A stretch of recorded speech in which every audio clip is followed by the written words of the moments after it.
Well, we've talked about this 12-hour time period for several days now. This is when we're going to transition to colder air. It's also the time that we expect thunderstorms, and a few may be severe, with damaging wind and flooding being the main threats, but not the only threat. I'll get into that in a second.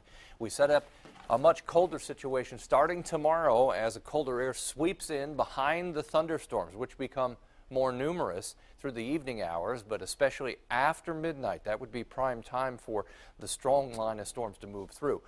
Indiana, not the only one involved here. From Illinois and Indiana all the way south to the Gulf Coast, that's where the severe weather threat is. Once you get from Evansville down to northern Louisiana, there's the moderate risk for severe storms. For us, damaging wind, the main threat. Can't rule out an isolated tornado as the storms then move across the state. There's a tremendous amount of wind direction shift from the surface to higher up in the atmosphere, and that could give it enough spin for an isolated tornado.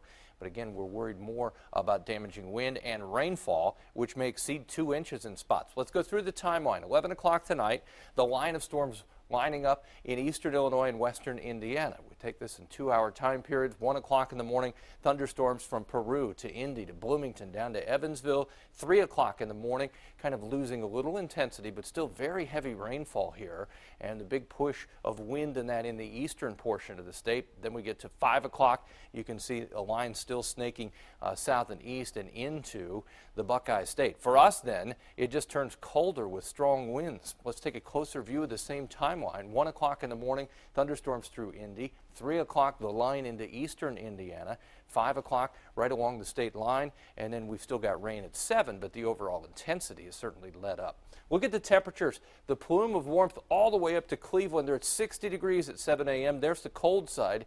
If you happen to be headed toward Iowa, extreme northwest Illinois into Wisconsin, they're going to see 4 to possibly 8 inches of snow. The warmth pushed to the south and east, where temperatures will be in the 80s in Orlando, and there is the cold air making its move and changing the way you dress for the rest of the week. Here's your 7-day planner. Our overnight thunderstorms possibly severe. Tomorrow drying out, but windy and much colder. Only 19 for the high on Friday.